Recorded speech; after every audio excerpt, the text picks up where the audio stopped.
मैं आकाश करवाल माइंड मोर अकेडमी से आपके लिए लेके आया हूँ क्लास 11 और 12 के लेक्चर्स। ठीक है, तो आज जो पहली क्लास है उसमें हम आप लोग स्टार्ट करने जा रहे हैं क्लास 11 का फर्स्ट पार्ट। ठीक है, और क्लास 11 का जो फर्स्ट पार्ट है उसमें भी पहली जो बुक है उस पहले बुक में एक चैप्टर है यूनिट एंड डायमेंशन। हालांकि मैं पहले ही चैप्टर्स का नाम लेकर डराना नहीं चाहता हूँ।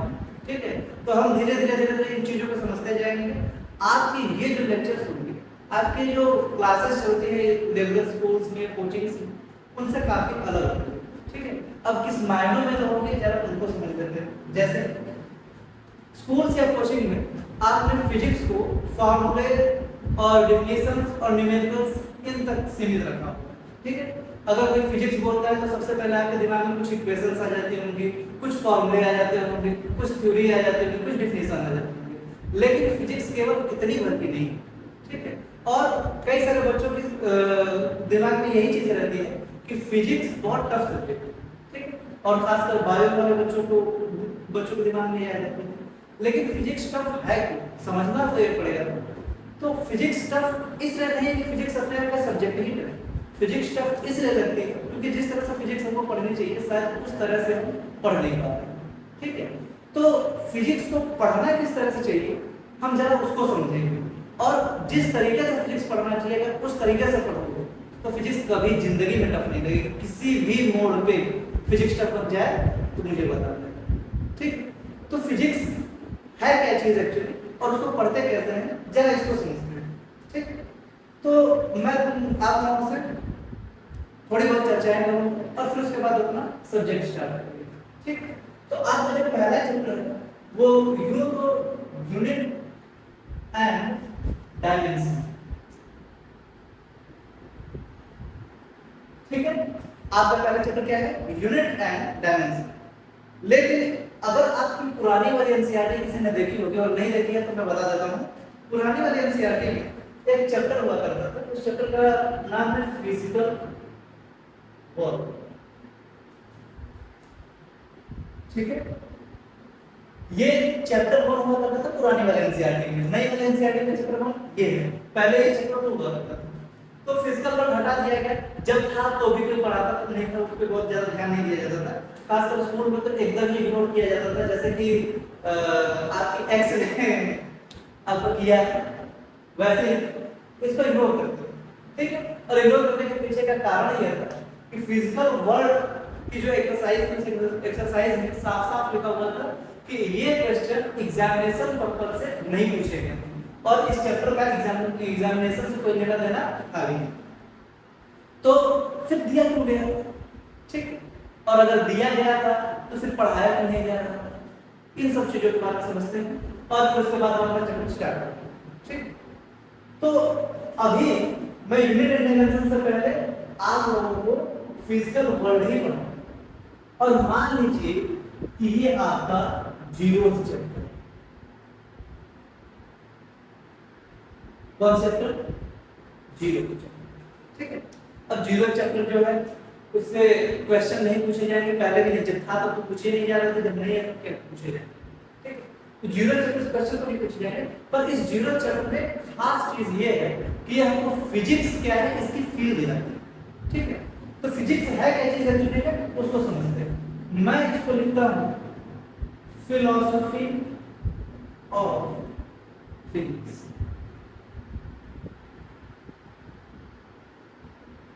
ठीक है, अब फिलॉसफी ऑफ फिजिक्स क्या है इसको जरा समझते हैं, क्योंकि अगर हम फिजिक्स की फिलॉसफी समझ लें तो मुझे पूरा का पूरा चैप्टर समझ में आ जाने वाला है। ठीक है, पूरी फिजिक्स समझ में आ जाएगी।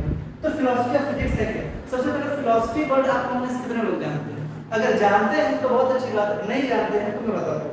फिलॉसफी एक ग्रीक वर्ड है और इस वर्ड का मतलब था लव ऑफ विजडम।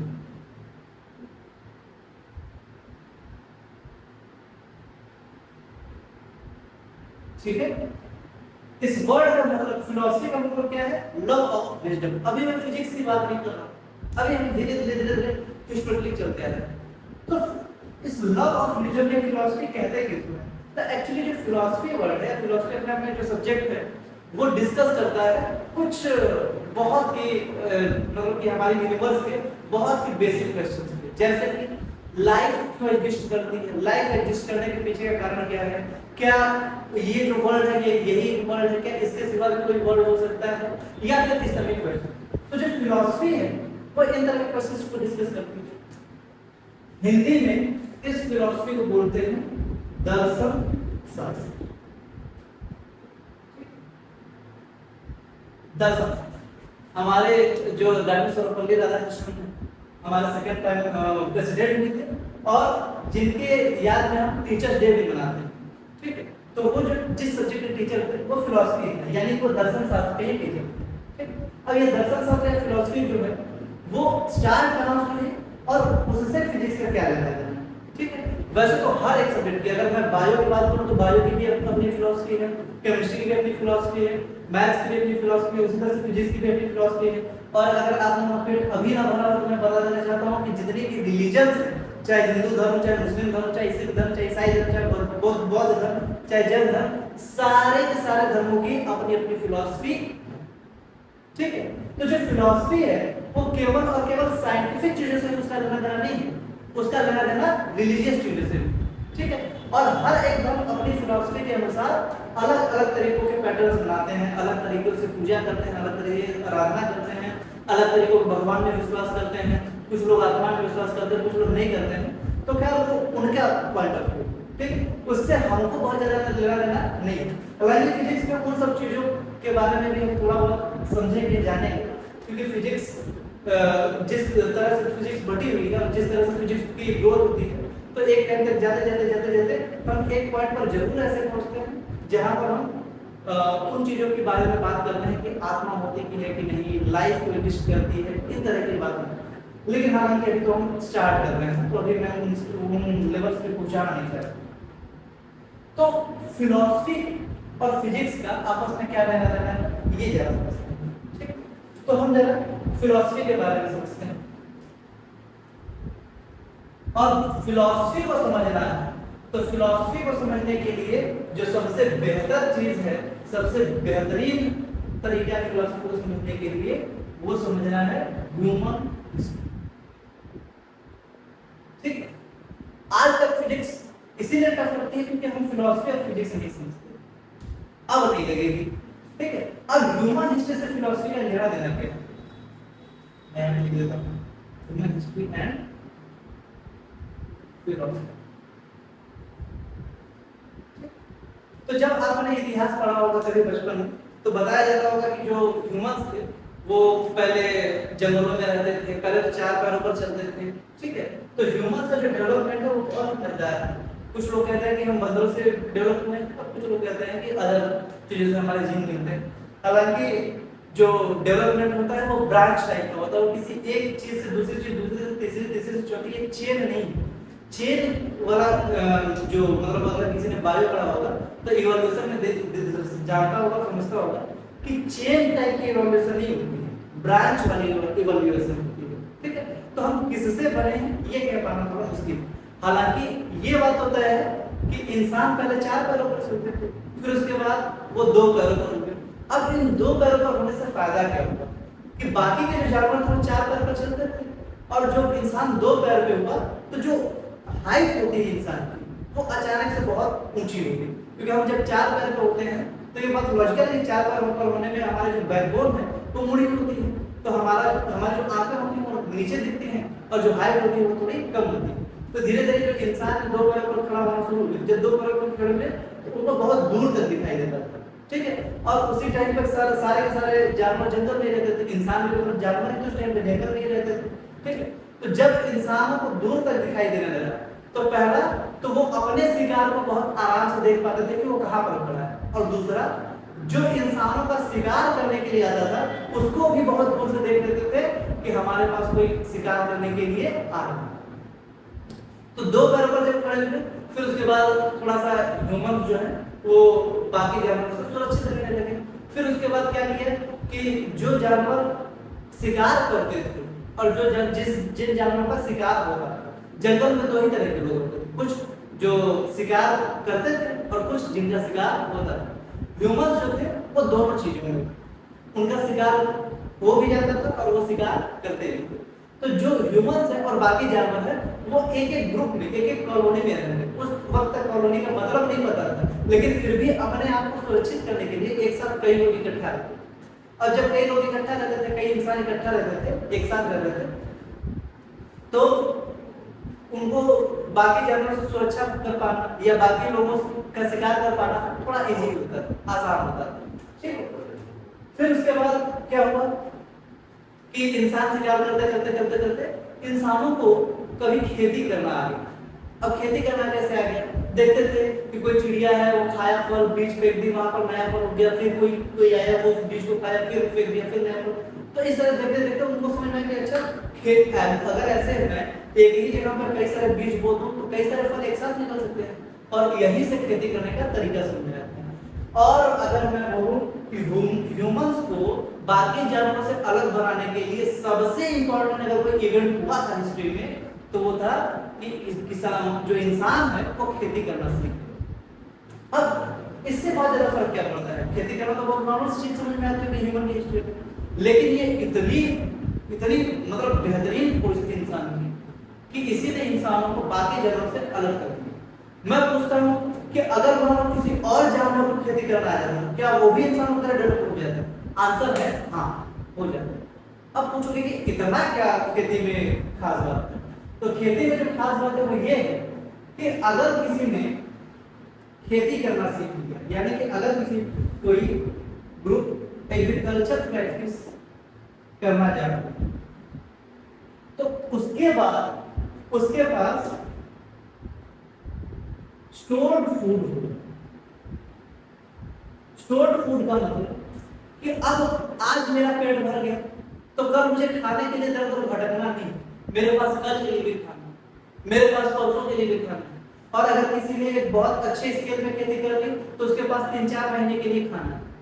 तो अब स्टोर्ड फूड से क्या होगा कि जैसे मान लो मेरे पास अगर खाना कल का नहीं है, तो मेरे दिमाग में जो सबसे पहली और प्राइमरी चीज होगी वो यही होगी कि मुझे आज का खाना मिल जाए या कल का खाना मिले।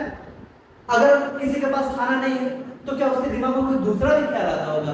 जब तक पेट खाली है तब तक किसी के दिमाग में कोई दूसरा ख्याल आना पॉसिबल ही नहीं।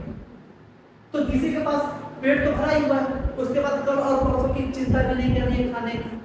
कुछ लोग तो अपने 2-3 साल की चिंता किए बैठे रहते हैं कि हाँ खा ही लेंगे। और इंडिया के लोग तो इस बात से बहुत अच्छे से डिरेक्ट कर पाते हैं कि जब खाना अगर पेट भरा होता है तो बाकी की चीजें बहुत आराम से होती है ना।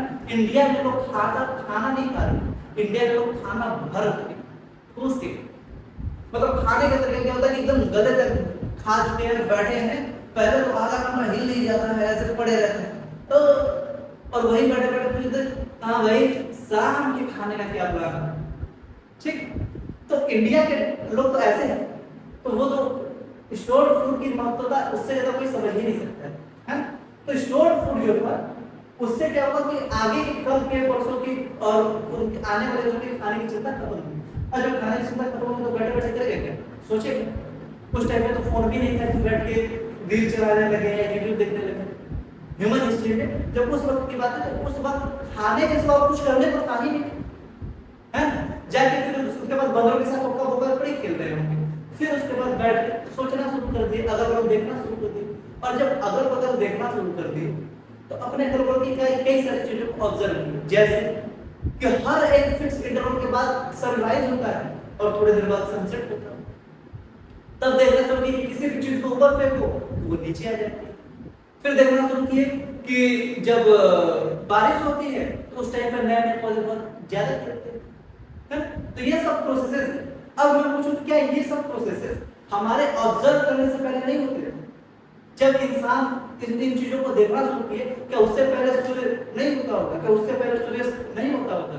क्या उससे पहले कभी कोई पेड़ से कुछ नहीं गिरा होगा? ऑब्वियसली गिरा होगा, लेकिन उस टाइम पर ऑब्जर्व करने के बाद किसी ने सोचा नहीं होगा कि ये क्यों होता है, क्योंकि उस टाइम पे तो खाने के बारे में सोच रहे थे।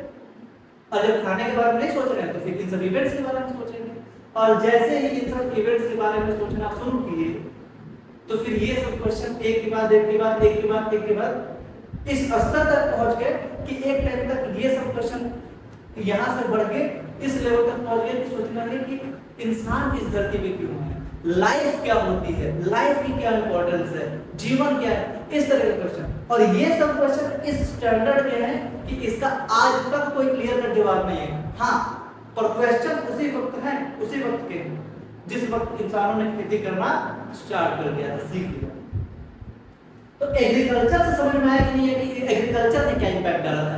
एग्रीकल्चर ने इंपैक्ट डाला था कि हम किसी भी चीज को सोच कर। अच्छा, अगर मैं आपसे पूछूं कि ये जो फिलॉसफी डेवलप हुई इसमें क्या क्या प्रोसेस हुए, तो पहला प्रोसेस हुआ कि हमने ऑब्जर्व किया। अब दो तरह की चीजें हैं, पहला है ऑब्जर्वेशन, ठीक है, और दूसरा है थिंकिंग, ठीक है। अच्छा, ऑब्जर्वेशन में और एक इंग्लिश में क्या वर्ड है, सी और वॉच, देखना, ठीक है। ऑब्जर्वेशन का देखने में क्या फर्क होता है, देखने का मतलब क्या है कि मान लो कहीं पर इंद्रधनुष निकला, ठीक है, रेनबो निकला। अब कुछ लोग हैं जो रेनबो को देखे और देख के निकल गए, हाँ रेनबो ही तो है, चलो ठीक है। कुछ लोग हैं जो रेनबो को देख के क्वेश्चन कर ले कि ये क्यों आ रहा है, ठीक है, एक पर्टिकुलर टाइम पे क्यों आ रहा है, कुछ पर्टिकुलर कलर से क्यों दिख रहे हैं, क्यों पर्टिकुलर शेप का दिख रहा है, इन तरह के क्वेश्चंस बनेंगे। तो अगर किसी चीज को देखने के बाद हमारे दिमाग में कोई क्वेश्चंस उत्पन्न होने लगे तो उसको बोलते हैं ऑब्जर्वेशन, ठीक है। तो फिलॉसफी का जन्म देखने की वजह से नहीं हुआ, फिलॉसफी का जन्म अगर जिस वजह से हुआ तो वो था ऑब्जर्वेशन, ठीक है। तो अगर मैं पहले स्टेप की बात करूं किसी भी चीज को पढ़ने के बारे में, तो पहला स्टेप जो है वो है ऑब्जर्वेशन। जो दूसरा स्टेप है वो है ऑब्जर्व करने के बाद उसके बारे में सोचना। तो इन दोनों कंबाइन करके ही मैं ऑब्जर्वेशन ही बोलता हूं, क्योंकि बिना थिंकिंग के मैं ऑब्जर्वेशन को अकेला एक स्टेप नहीं मानता। Observation is combination of two steps. Observation का मतलब किसी भी चीज को देखना और थिंकिंग मतलब उसके बारे में सोचना। अब मैं जैसे किसी चीज को बारे में देखूंगा और उसके बारे में सोचूंगा तो जाहिर सी बात है कि मेरे मन में कुछ न कुछ सवाल आएंगे, जैसे कि ये क्या, ये क्यों, ये कैसे, ये क्यों, इन तरह के सवाल हमारे दिमाग में आएंगे। उनमें से कुछ सवाल बकवास भी होंगे, जिन सवालों का कोई मतलब नहीं होगा। जैसे किसी चीज को देख के मैं पूछूं कि अच्छी है कि बुरी है, ये खूबसूरत है कि बदसूरत है, ये महंगी है कि सस्ती है, तो इस तरह के जो क्वेश्चंस है ये लो लेवल के क्वेश्चंस माने जाते हैं, ठीक है। मतलब क्वेश्चंस की भी एक क्वेश्चंस के स्टैंडर्ड्स होते हैं। तो कुछ क्वेश्चन जैसे क्या और कहां, ये सब लो स्टैंडर्ड के क्वेश्चन। क्यों और कैसे, ये थोड़े अच्छे टाइप के क्वेश्चंस। तो जब मैं ऑब्जर्व करके थिंकिंग करूंगा तो मेरे दिमाग में ऑब्वियसली कुछ क्वेश्चन आएंगे। वो क्वेश्चंस का कोई फिल्टर नहीं होगा कि मैं क्या नहीं पूछूंगा, कहां नहीं पूछूंगा, क्यों नहीं पूछूंगा, कैसे नहीं पूछूंगा। मेरे दिमाग में हर तरह के क्वेश्चन आएंगे। उन हर तरह के क्वेश्चन में से जो क्यों और कैसे हैं, मैंने बोला कि ये हाई स्टैंडर्ड क्वेश्चन है। तो जब मैं पूछूंगा क्यों और कैसे, तो मुझे जो आंसर मिलेंगे वो जवाब भी हाई स्टैंडर्ड होंगे। सबसे पहली बात यहाँ से एक चीज और सीख के जाना, ठीक है, अपनी जिंदगी में कई बार काम आएगा। वो क्या कि जिस लेवल का क्वेश्चन पूछोगे आंसर भी उसी स्टैंडर्ड का। बात समझ में आई कि नहीं? अगर क्वेश्चन हमारा बहुत अच्छा नहीं है तो बहुत अच्छे जवाब की उम्मीद करना भी एक मूर्खता है, ठीक है। तो अगर किसी चीज के बारे में प्रश्न पूछ रहे हैं तो प्रश्न एक अच्छे स्टैंडर्ड का होना चाहिए, ठीक। अब ऑब्जर्वेशन और थिंकिंग के बाद हमारा जो दूसरा स्टेप है वो आया क्वेश्चन। मैं क्वेश्चन में लिख के पर्टिकुलर क्वेश्चन लिखता हूं, व्हाई एंड हाउ, क्यों और कैसे। अच्छा, पता है इन दोनों क्वेश्चंस को पूछने पर हमको जो जवाब मिलेगा वो किसी भी पर्टिकुलर एक्शन का या किसी भी पर्टिकुलर फिनोमिना का रीजन होगा।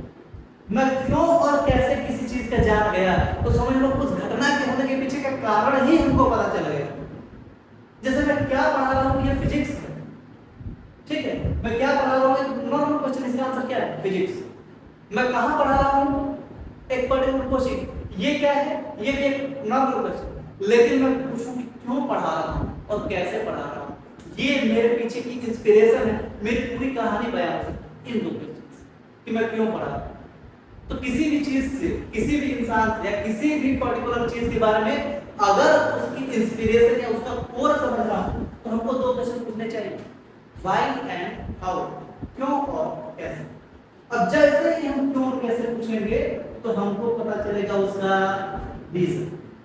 जो पहला स्टेप है वो ऑब्जर्वेशन, जो दूसरा स्टेप है वो रीजन, और जो तीसरा स्टेप है कि कारण पता लगने के बाद मैं क्या करूं। तो जैसे ही किसी को कारण पता चल जाता है तो फिर वो अपने स्तर पर एक्सपेरिमेंट्स करना शुरू करता है? जैसे बचपन में जब आपने साइकिल चलानी सीखी होगी तो सबसे पहला काम, जो साइकिल चला रहा है उसको देख रहे होगे वो कैसे चला रहा है, ठीक है। पहले देखो कि हाँ पेडल मार रहा है, हैंडल्स को मार रहा है, ठीक है, जहाँ कहाँ स्लो कर दे रहा है, कहाँ फास्ट कर दे रहा है, ऑब्जर्व किए होंगे।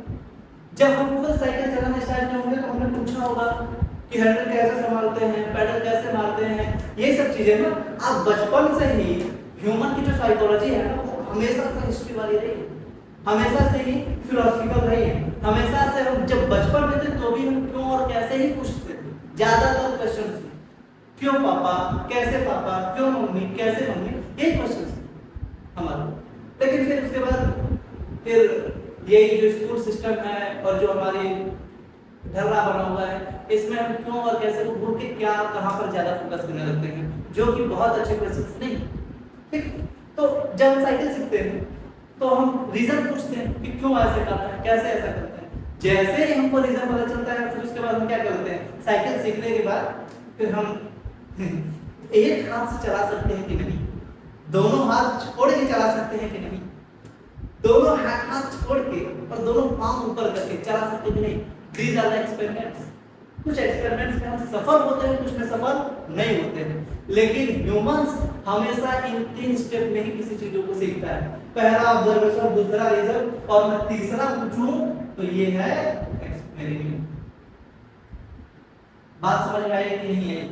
यही है फिलॉसफी को पढ़ने का तरीका, ठीक। इसी तरह से फिलॉसफी है, ठीक है। पहले किसी चीजों को ऑब्जर्व करते हैं, फिर उसका कारण जानते हैं, अगर कारण पता चल गया तो हम एक्सपेरिमेंट करते हैं। अगर एक्सपेरिमेंट सक्सेसफुल हुआ था तो बहुत बढ़िया बात है, नहीं हुआ कोई बात नहीं, हमको दो स्टेप तो पता है, तीसरा नहीं, ठीक। तो फिलॉसफी इस तरह से डेवलप हुई। अब ये जो फिलॉसफी है, अब इस फिलॉसफी से मतलब फिलॉसफी जो है वो एक कंबाइंड सब्जेक्ट है, ठीक है। कंबाइंड सब्जेक्ट का मतलब कि मैं कोई भी क्वेश्चन कर दूं उसका कारण मुझे जानना है तो फिलॉसफी हो गई। जैसे कि मैं सांस कैसे ले रहा हूं, इट्स अ फिलॉसफी। मैं सांस क्यों ले रहा हूं, इट्स अ फिलॉसफी। कोई चीज ऊपर से नीचे क्यों गिर रही है, इट्स अ फिलॉसफी, ठीक है। पानी क्यों है, ऑक्सीजन क्यों है, नाइट्रोजन क्यों है, इस तरह के जो क्वेश्चन वो सारे के सारे फिलॉसफी में ही आते हैं। लेकिन इतना वास्ट सब्जेक्ट हो गया, इतना वास्ट सब्जेक्ट, उसको पर्टिकुलरली एक सब्जेक्ट की तरह पढ़ना बहुत मुश्किल, पॉसिबल ही नहीं कि एक सब्जेक्ट की तरह पढ़ा जा सके। तो इस फिलॉसफी को फिर डिफरेंट सब्जेक्ट्स में बांट दिया गया, ठीक है। कुछ सब्जेक्ट्स जो है वो रिलीजियस बन गया, ठीक है। तो जो हिंदू वाली फिलॉसफी है वहां से हिंदू धर्म निकल गया है, ठीक है। मुस्लिम फिलॉसफी से मुस्लिम धर्म निकल गया है। तो अलग अलग फिलॉसफी से हमारे अलग अलग धर्म निकल गया है और वहीं से हमारे कई सारे सब्जेक्ट्स निकल गए, ठीक है। तो अगर मैं पूछूं कि फिलॉसफी क्या है तो compilation of all the knowledge eight one place, ठीक है। पूरे के पूरे ज्ञान को जब मैं एक जगह पे कंपाइल करने की कोशिश करूंगा तो उसी को बोलते हैं फिलॉसफी। अब फिजिक्स वाली फिलॉसफी क्या है जरा उसको समझते हैं। तो फिजिक्स वाली फिलॉसफी से पहले फिजिक्स जिस फिलॉसफी का हिस्सा है उसको हम बोलते हैं साइंस। तो हम सबसे पहले समझते हैं साइंस, ठीक है। इन चीजों को अगर नोट डाउन करना तो आप नोट कर सकते हैं।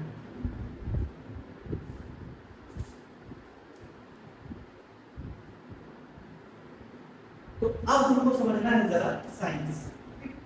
अगर मैं पूछूं आपसे कि साइंस क्या होती है तो कुछ लोगों के मन में साइंस की कुछ डिफिनेशन होती है, ठीक। और एक डिफिनेशन तो बहुत फेमस है, पता नहीं कहां से आई है पर बहुत ही फेमस है, ठीक है। और यूपी बिहार के तो जो यूपी और बिहार बोर्ड के बच्चे हैं उनके तो जुबान पर रटी हुई है कि किसी भी विषय के सुसंगठित सुव्यवस्थित और क्रमबद्ध ज्ञान को विज्ञान कहते हैं।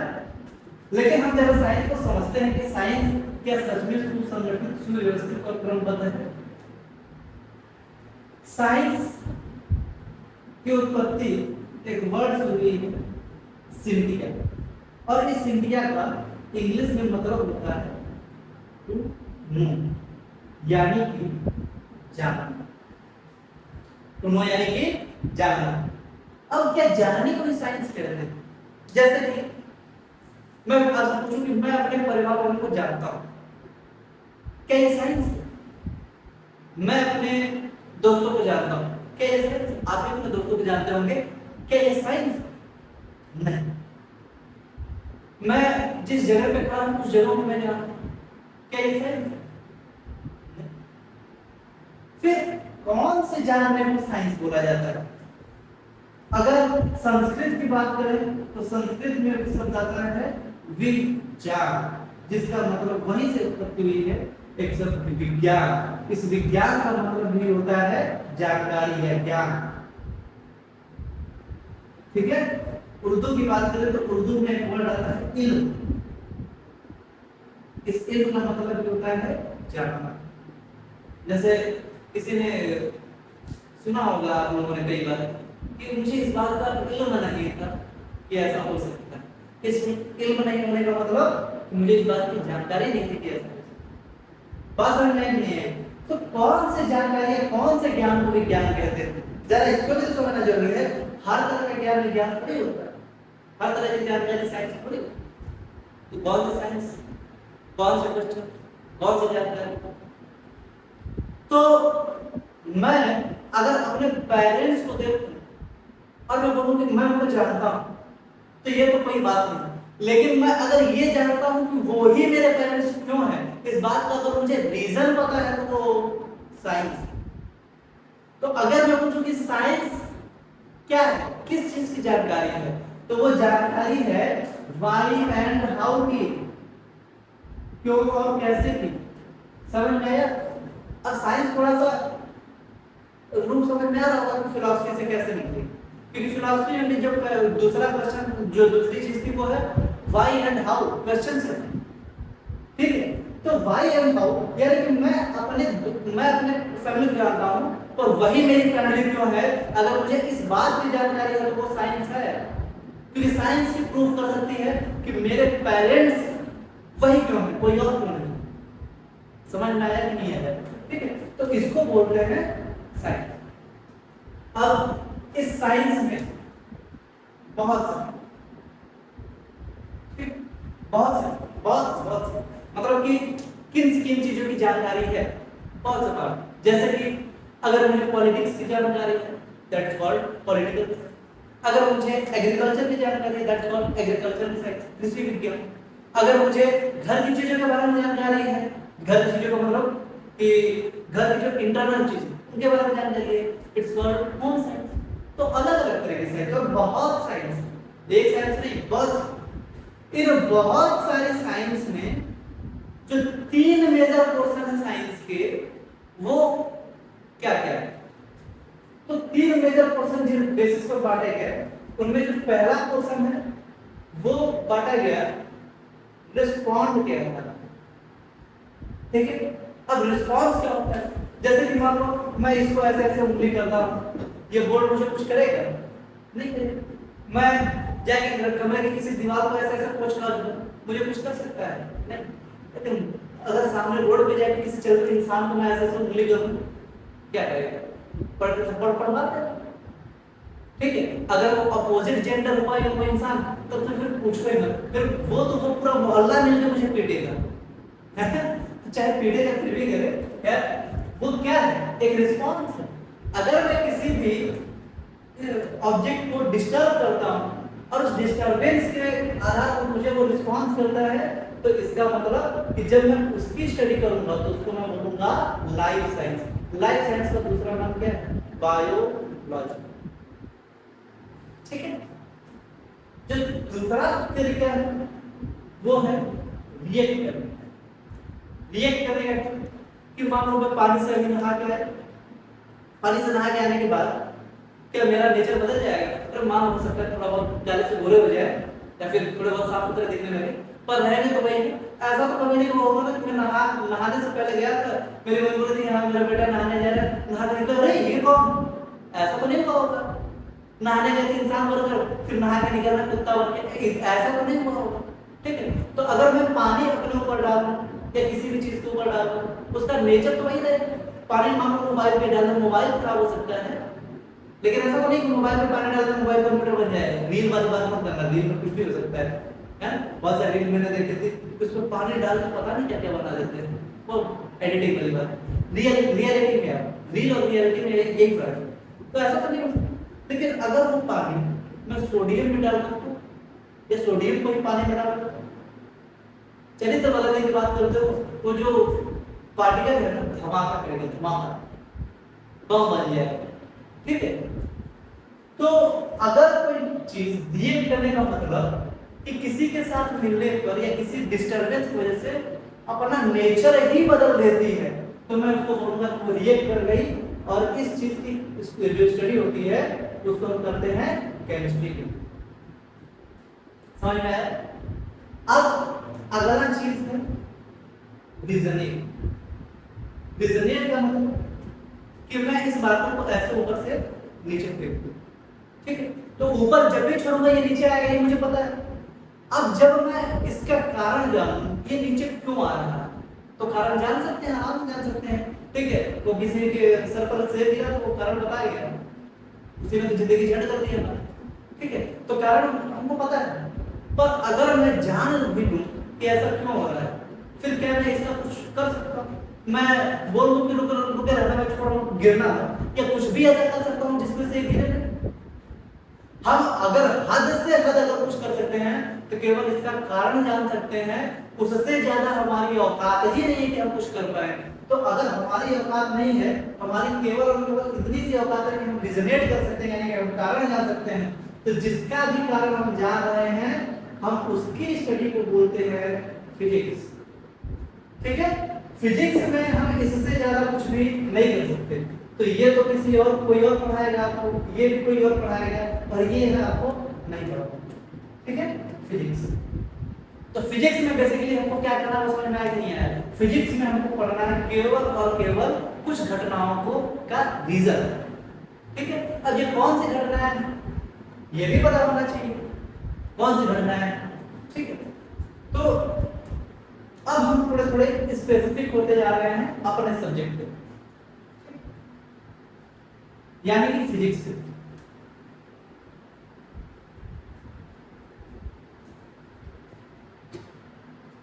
तो जब मैं लिखता हूं फिजिक्स, तो फिजिक्स क्या है? एक्चुअली मैं बोलूं कि फिजिक्स को दो भागों में बांटा गया है। स्पेसिफिक हमको पता होना चाहिए। फिजिक्स दो पार्ट में होती है, एक को तो नेचुरल, मैं लिख देता हूं, एक को नेचुरल फिजिक्स बोलते हैं,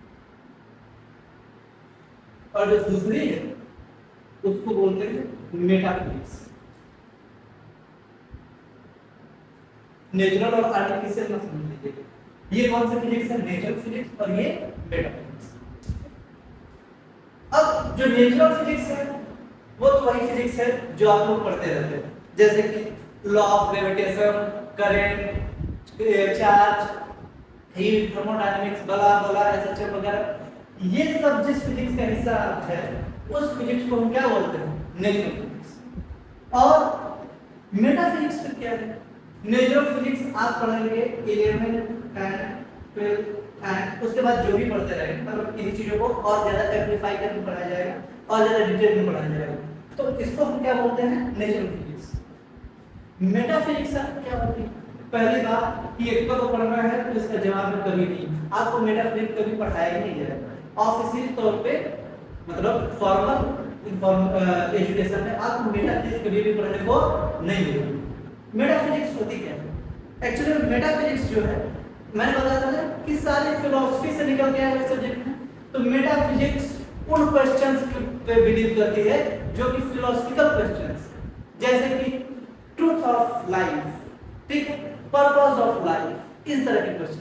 ठीक है, तो मेटाफिजिक्स का यहाँ मतलब मेटाफिजिक्स कुछ लोगों का मानना है कि मेटाफिजिक्स और फिजिक्स आपस में एक दूसरे से रिलेटेड नहीं है, पर मेटाफिजिक्स और फिजिक्स आपस में बहुत गहरे तरीके से रिलेटेड है, क्योंकि जब मैं नेचर ऑफ फिजिक्स पढ़ूंगा तो इसका जो लास्ट पोर्शन है 12th का वो मॉडर्न फिजिक्स है, और जो मॉडर्न फिजिक्स है वो आपको यहाँ तक पहुँचाने की अनुमति देता है। आप डायरेक्ट यहाँ पर पहुंचे बिना इसको पढ़े तो इसका कुछ भी अगले पढ़ने पढ़ने वाला नहीं। ये जो है ये आपको उस स्टैंडर्ड तक पहुंचाती है कि आप इस चीजों को समझ पाए, बहुत ज्यादा तो नहीं तो फिर भी एक एक्सटेंड तक आप समझ पाए। तो नेचुरल फिजिक्स हमको 11th और 12th में पढ़ा। तो जो नेचुरल फिजिक्स है वो किस चीज की स्टडी है? मेटाफिजिक्स को बहुत गहरे क्वेश्चन की स्टडी है, ठीक है। और इस मेटाफिजिक्स के बहुत सारे अलग अलग राइटर्स हैं, आप चाहे तो पढ़ सकते हैं। जो नेचुरल फिजिक्स है इसको बोला जाता है study of nature,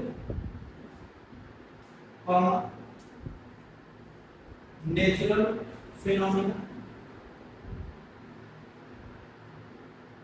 and universe. ठीक बात है। Study of nature, natural phenomena and universe क्या है? Natural physics. अब जरा ये डेफिनेशन एनसीईआरटी में भी एज इट इज की आप चाहे तो देख सकते हैं, ठीक है। अब हम जरा इस स्टेटमेंट को भी समझते हैं कि क्या है नेचर, क्या है नेचुरल फिनोमिना और क्या है यूनिवर्स, ठीक है। तो जब मैं ये बात करूंगा तो आप लोग बताएंगे नेचर, नेचुरल फिनोमिना ये सब हमको पता ही है। जब मैं बोलूंगा कि आप नेचर से क्या समझते हैं तो दिमाग में आपके एक चीज आ रही है कि नेचर पेड़ पौधे फूल पत्तियां, वाह, ठीक, चांद तारे फूल सपना, ये सब आता है सब। हाँ सपना नहीं, वो दिल से निकल गया, चांद तारे फूल, ठीक, ऐसा लगता है। क्या यही नेचर? क्या प्रकृति का मतलब चांद और तारे और फूल यही सब होता है? क्या पेड़ पौधे झरने नदियां ये सब होता है? नहीं, ये हमारा मिसकॉन्सेप्शन।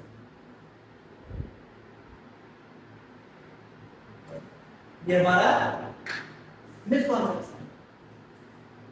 क्यों मिसकॉन्सेप्शन होने के पीछे की वजह यही कि बचपन से हमको नेचर का मतलब यही सब पता है, लेकिन एक्चुअली में जो नेचर का मतलब है वो क्या है उसको समझते हैं।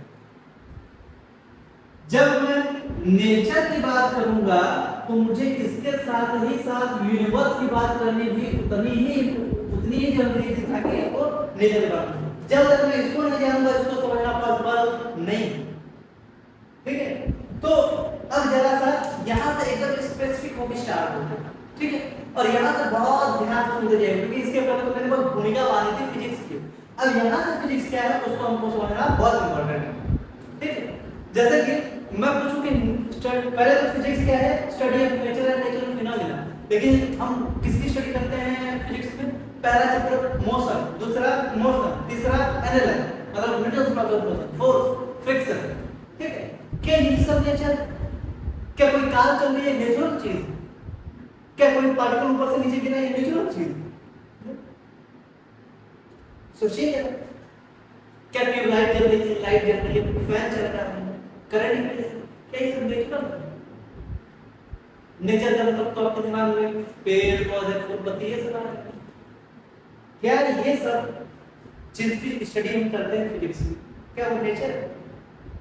तो पहली बात टू बी क्लियर कि हम फिजिक्स में कार की स्टडी नहीं करते हैं, कार के मोशन की स्टडी करते हैं। और किसी भी चीज का मोशन एक नेचुरल फिनोमेना है, ठीक है। मैं फिजिक्स में स्टडी करता हूं या करंट के बारे में जब पढ़ते हैं तो करंट की वजह से लाइट जल रही है, पंखा चल रहा है, ये सब नेचुरल नहीं है, लेकिन करंट का जो फ्लो है वो नेचुरल है। समझ में आया? तो हम जब कॉज की बात करते हैं तो हम नेचुरल बात करते हैं। हम जिन चीजों के बारे में देखते हैं जैसे कार का एग्जांपल लिया, फैन का एग्जांपल लिया, लाइट का एग्जांपल लिया, तो ये तो हमारे फिजिकल ऑब्जेक्ट्स जो उनका इफेक्ट हमको महसूस करवाते हैं, लेकिन जिस कारण से वो चल रहे हैं वो नेचुरल है, ठीक है। अब जो नेचर है उसको समझने के लिए मैंने बोला कि यूनिवर्स को समझना जरूरी है। तो जो यूनिवर्स है हमारा, सवाल तो ये है कि वो बना कैसे, ठीक है। और इसके अलग अलग बहुत सी थ्योरी हैं। जो सबसे इंपॉर्टेंट थ्योरी आपने सब समझी होगी, सुनी होगी, सबसे ज्यादा फेमस थ्योरी वो सुनी होगी बिग बैंग थ्योरी, ठीक है। हालांकि अकेली वो थ्योरी नहीं है, उसके साथ बहुत सी थ्योरी हैं हमको समझने के लिए, यूनिवर्स क्रिएशन ऑफ यूनिवर्स को समझाने के लिए। एक बहुत सारे, अब उन बहुत सारी थ्योरीज में से कौन सी थ्योरी सही कौन सी गलत मैं इस पर डिस्कस करने वाला नहीं। हालांकि सबसे ज्यादा जो मोस्ट एक्सेप्टेड थ्योरी है वो अभी तक की बिग बैंग थ्योरी थी। अब सिंगुलैरिटी वगैरह कई सारी थ्योरीज आ गई, स्ट्रिंग थ्योरी, बड़ा बड़ा थ्योरी, ठीक। उनके बारे में अभी नहीं, आगे कभी डिस्कस करेंगे, जरूर करेंगे, उनके बारे में जरूर करेंगे, क्योंकि बहुत मजेदार चीज है, लेकिन अभी नहीं। अभी उतना टफ मैं आपके लिए करना नहीं चाहता, ठीक है। हालांकि वो जितना टफ उतना इंटरेस्टिंग भी, मजा तो बहुत आता है। तो यूनिवर्स का जो क्रिएशन है, चाहे किसी की वजह से हुआ हो, कॉज चाहे कुछ भी रहा हो, इफेक्ट चाहे कुछ भी रहा हो, लेकिन एक बात तय है कि कॉज को इफेक्ट तक पहुंचाने के बीच में कोई एक चीज जरूर आती है, उसको हम बोलते हैं क्रिएटर। जैसे मैं पूछूं कि मान लो ईंट बनी है और घड़ा बना है और गुल्लक बना है, तीनों चीजें बनी तो मिट्टी से। अरे बोलो भैया, तीनों चीजें किससे बनी है? ईंट भी मिट्टी से ही बनती है, गुल्लक भी मिट्टी से ही बनता है, घड़ा भी मिट्टी से ही बनता है। जब तीनों चीजें ही मिट्टी से बनती हैं तो फिर तीनों में फर्क क्या है? तीनों में क्या फर्क हो सकता है? मैं तीनों को फिर घड़ा गुल्लक और मिट्टी को मैं एक ही चीज बोलूं, सॉरी घड़ा गुल्लक और ईंट को एक ही चीज बोलूं, मैं बोलूं कि तीनों मिट्टी है, अलग अलग नाम, अलग अलग नाम किसके? क्योंकि उनका यूज अलग अलग है, उनका पर्पस अलग अलग है, पर बनी तो तीनों मिट्टी से है। और बनने का प्रोसेस भी तो देखो, पहले मिट्टी को लिया गया होगा, उसको पानी के साथ मिलाया गया होगा, गीला किया गया होगा, फिर एक पर्टिकुलर शेप दिया गया होगा, उसके बाद सुखाया गया होगा, फिर उसको भट्टी में जला के पकाया गया होगा। क्या इन तीनों चीजों को एक ही तरीके से एक बनाया गया? यानी कि जो कॉज है वो सेम है, जो प्रोसेस है वो सेम है, पर इफेक्ट अलग अलग है। कैसे? इस बीच में न कॉज को कुछ लेना देना है, न इफेक्ट को कुछ लेना देना है। जो भी डिफरेंस क्रिएट कर रहा है वो क्रिएट करने वाला क्रिएटर। तो क्रिएटर की रोल को इतने हल्के में हमको भूल नहीं जाना। तो यूनिवर्स का जो क्रिएशन है, मैं ये नहीं कहता हूं कि हमारा एक यूनिवर्स है, बहुत सारे यूनिवर्स हो सकते हैं, मल्टीपल यूनिवर्स हो सकते हैं, उसकी बात नहीं करनी, वो तो बहुत बहुत आगे की चीज है। लेकिन जो यूनिवर्स क्रिएट हुआ है उसका कोई ना कोई क्रिएटर जरूर होगा। साइंस ऑफ बिलीवर्स, मतलब रिलीजन जो होता है उसको भगवान रूप देता है, ठीक है। अलग अलग धर्म के लोग उसको अलग अलग रूप दे देते हैं, लेकिन वो किसी रूप का नहीं। एक्चुअली में अगर होगा भी ना तो हमारे दिमाग में तो नहीं आएगा, क्योंकि जो क्रिएटर है वो उस जिस चीज को क्रिएट किया उसमें तो वो नहीं रहता, वो उसके बाहर की चीज है। तो अगर मैं अपने दिमाग में भी उसकी इमेज बनाऊं, उसके दिमाग में भी अपने दिमाग में उसके बारे में सोचूं, तो मेरा दिमाग उसी यूनिवर्स का हिस्सा है, इसी यूनिवर्स का हिस्सा है जिसको उसने बनाया। तो अगर मेरा दिमाग भी उसका शेप बनाने की कोशिश करता है तो भी ऐसा पॉसिबल नहीं है, क्योंकि वो इस यूनिवर्स के बाहर की चीज है। तो मेरे दिमाग में कैसे आ सकती है? मेरा दिमाग उसी यूनिवर्स में, ठीक है। तो वो किसी रूप का नहीं है, लेकिन हाँ एक बात तो है कि वो क्रिएटर जरूर है, जरूर है ना। कुछ धार्मिक बात हम बोलेंगे, लेकिन ये धार्मिक बात धार्मिक नहीं, फिलोसॉफिकल। अब धार्मिक और फिलोसॉफिकल दो अलग अलग चीजें हैं। जो फिलॉसफी है वो आपको बिरले ही समझाए है ना, जो धर्म वाली चीजें, रिलीजन वाली चीजें, वो आपको एक्सट्रीम चीजें समझाती हैं, आपको एक्चुअल बात बहुत कम ही लोग बताएंगे। मैं ऐसा नहीं कह रहा हूं कि कोई नहीं बताएगा, तो बहुत कम ही बताएगा, ठीक है। तो वो सेफ तो दे पाना पॉसिबल ही नहीं, लेकिन क्रिएटर है। अब उस क्रिएटर को क्या बोले? तो अगर आपकी आस्था हो तो आप भगवान को, और न हो तो मत हो। बात समझ में आई कि नहीं? ये एक आस्था का विषय है, इस पे बहुत ज्यादा चर्चा करने की जरूरत नहीं। लेकिन हाँ, अगर कोई क्रिएटर है तो उसको मैं क्रिएटर ही बोलता हूं, पर वो है तो सही। तो मैं उसको किसी भी नाम, कोई नाम देने के बजाय मैं बोलता हूं कि क्रिएटर, ठीक है, किसका? क्रिएटर ऑफ यूनिवर्स, यूनिवर्स है, ठीक। अब उसने यूनिवर्स बना दिया, यूनिवर्स बना दिया, यूनिवर्स चल। तो यूनिवर्स को चलाने के लिए एक तरीका है कि वो खुद यहाँ पर आके बैठा है। अब जैसे कि मान लो मुझे एक बिजनेस खड़ा करना है, अगर वो बहुत छोटा होगा तो मैं उस बिजनेस पर जाकर बैठूंगा, लेकिन अगर वो बहुत बड़ा हो गया तो मैं हर जगह पर जाकर बैठ तो नहीं सकता। फिर मुझे क्या करना पड़ेगा? फिर मुझे एक ऐसा सिस्टम बनाना पड़ेगा कि मैं रहूं या ना रहूं। बात समझ गई? मैं रहूं या ना रहूं, तुम मुझ में कहीं पर, मतलब वो ऐसा सिस्टम होना चाहिए कि सारी की सारी चीजें एक साथ ऐसे फ्लो में चलती हो। ऐसा पॉसिबल नहीं कि मैं हर जगह में जाके बैठा रहूं, लेकिन अगर मैंने कुछ रूल्स बना दिए, कुछ सिस्टम बना दिया, तो मेरे रहने या न रहने से कोई फर्क नहीं पड़ता। जो चीजें चल रही हैं वो जैसे कि तैसे चलती रहेंगी, मेरे न रहने पे भी या मैं रहूं तो भी। समझ में? तो अगर यूनिवर्स किसी ने बनाया है तो यूनिवर्स के हर एक जगह पर मौजूद नहीं हो सकता, तो उसने क्या किया होगा? कुछ ऐसे सिस्टम, कुछ ऐसे लॉज बनाया होगा, कुछ ऐसा रूल्स बना होगा कि वो रहे या ना रहे, चीजें एज इट इज चलती है। जो रूल्स हैं, जिन रूल्स पर ये यूनिवर्स गवर्न होता है, हम उसको नेचर बोलते हैं। यानी कि पेड़ पौधे नेचर नहीं है, पेड़ों के उगने का जो रूल है, जो प्रोसेस, जो सिस्टम है, वो नेचर है। नदियां नेचर नहीं है, नदियों के फ्लो होने का जो कॉज है, जो रीजन है, जो उसके पीछे का रूल है, वो नेचर। और हम इस नेचर की स्टडी पढ़ते हैं, यानी कि समझ लेना फिजिक्स जो है वो स्टडी है क्रिएटर के द्वारा बनाए गए कुछ रूल्स की। उन्हीं रूल्स को हम क्या बोलते हैं? नेचर। तो मैंने क्या लिखा? Study of nature. समझ में आया कि नहीं आया? ये जो यूनिवर्स है, ये कुछ रूल्स पे चलता है, कुछ रूल्स को हमने नाम दिया है नेचर, और उसी की स्टडी हम करते हैं। फिर उसके बाद नेचुरल फिनोमेना, जो प्राकृतिक घटना है। अब प्राकृतिक घटना मतलब बादल फटना, हवा चलना, ये सब नहीं है। कोई भी अगर प्रोसेस हो रहा है, मैं बोल रहा हूँ इट्स अ नेचुरल प्रोसेस, मेरी जो आवाज निकल रही है इट्स आल्सो नेचुरल प्रोसेस, मैं आपको दिख रहा हूँ ये भी एक नेचुरल प्रोसेस है, सब कुछ एक नेचुरल प्रोसेस है। तो उन नेचुरल फिनोमेना की जो स्टडी है वो, और फिर अल्टीमेटली जब इन दोनों की स्टडी करेंगे तो उसके साथ साथ यूनिवर्स की स्टडी तो जरूर करेंगे। बात समझ में? तो जो study of nature, natural phenomena है, और यूनिवर्स है, इसे हम क्या बोलते हैं? फिजिक्स। ठीक है? तो यहां तक आई थिंक आपको बात समझ आई होगी। तो अब हम क्या समझे? Study of nature, natural phenomena and universe. ठीक है? इन चीजों को रट्टा मारने की जरूरत नहीं है। बिलीव करिए, अगर आपने पूरा कोर्स देखा है यहां से यहां तक मैं कैसे पूछा, तो ये तीनों के तीनों शब्द आप अपनी जिंदगी में भूलने वाले नहीं। नेचर समझ में आया, नेचुरल फिनोमेना समझ में आया, और यूनिवर्स समझ में आया। ठीक? अब जो नेचर या नेचुरल फिनोमेना है, एक्चुअली में ये कुछ लॉज हैं, कुछ रूल्स हैं। ठीक है? अब जो लॉज और रूल्स हैं, मैं पूछ रहा हूं क्या वो हमको समझ में आ चुके हैं कि कैसे चलता है?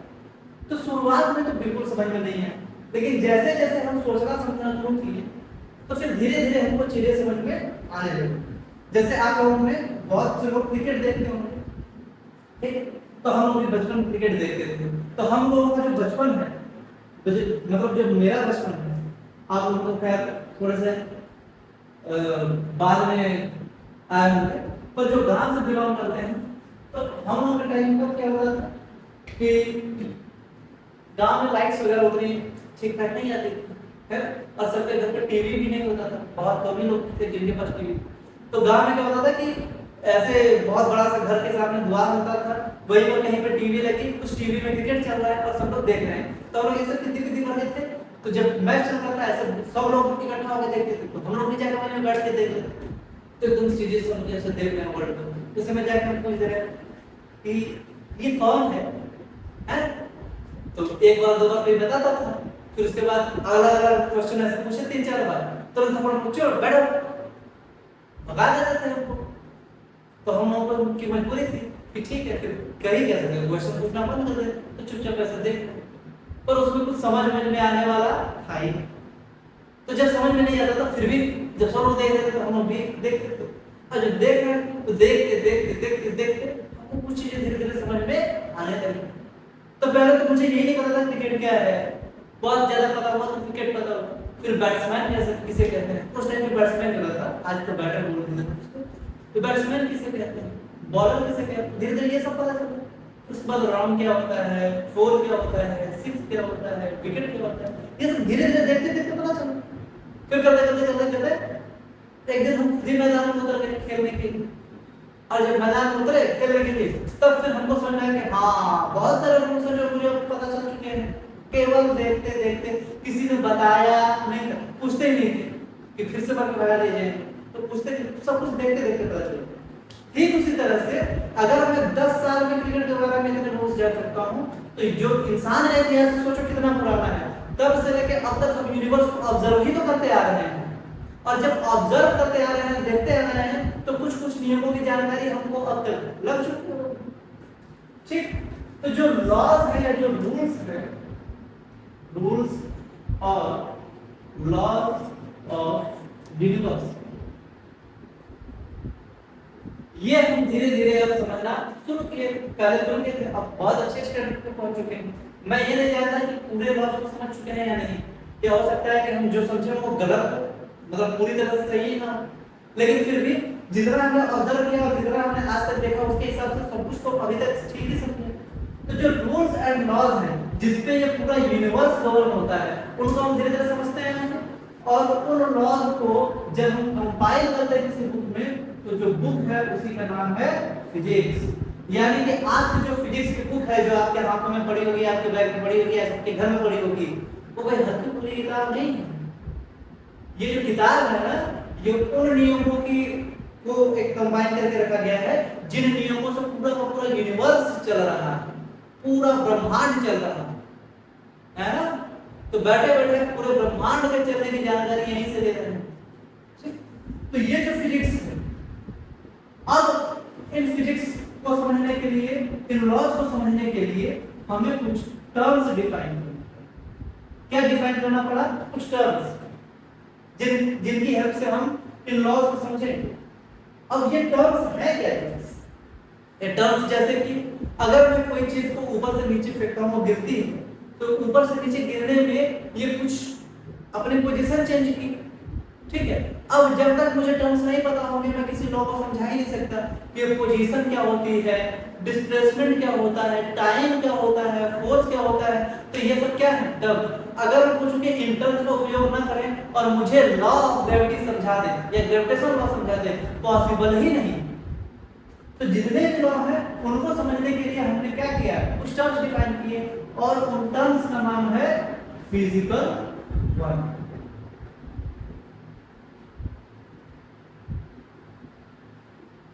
समझ आया कि नहीं आया? तो जो फिजिकल क्वांटिटी, ये कुछ टर्म्स हैं जिनके बेसिस पर हम नेचर के या यूनिवर्स के रूल्स को समझते हैं, ठीक है। अब फिजिकल क्वांटिटी क्या होती है, कैसे बनी, क्यों बनी, कितनी बनी, और फिजिकल क्वांटिटी को यूज कैसे करते हैं, फिर उसके बाद हमारा जो चैप्टर है यूनिट एंड डायमेंशन वो स्टार्ट होगा।